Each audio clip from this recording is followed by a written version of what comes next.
Hofu imegubika vijiji katika kaunti ya Lamu kufuatia kuchipuka kwa magenge ya vijana wanaoshambulia watu kwa mapanga.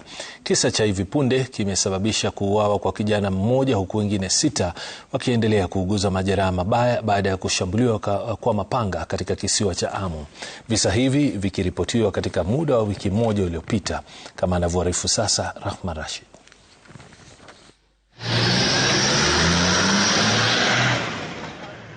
Uhalifu wa vijana kushambuliana kwa mapanga na visu umeendelea kushuhudiwa Lamu. Katika juma hili pekee, hospitali ya rufaa ya King Fahad iliyopo kisiwa cha Amu imepokea vijana 6 wanaoguza majeraha ya mapanga.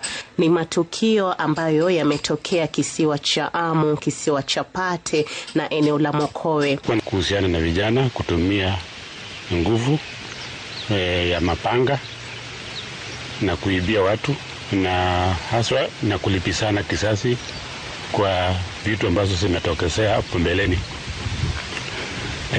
Kufikia sasa tumepata kuona watu ambao wameumia kupitia kwa hizo visa ya mapanga, ama kuna wawili wamewawa.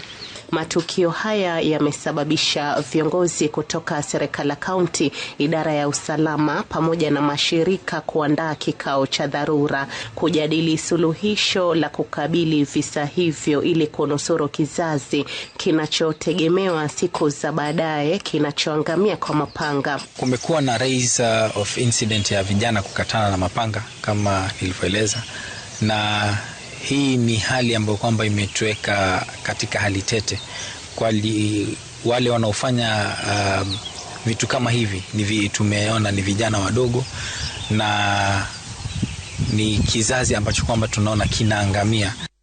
Uraibu wa dawa za kulevya miongoni mwa vijana umetajwa kuchangia pakubwa tatizo la uhalifu wa mapanga, jamii ikitakiwa kushirikiana na asasi husika ili kupunguza mihadarati. Kulingana na statistics ambazo tuko nazo ni kwamba kuna vijana 43 ambao tumeshika na tumewapeleka kotini kuhusiana na madawa ya kulevya, na haswa jamii wahusike katika kupambana na hii madawa ya kulevya, sababu ni vijana wao ndio wanaharibika. Yangu ni kutimiza wazazi wakipata, hata kama ni mtoto wake amefanya uhalifu, alete hiyo habari kwetu ili tumchukulie hatua ile inatakikana, kwa sababu asipofanya hivyo yeye mwenyewe ndiye atakuja kuumizwa na huyo mtoto wake.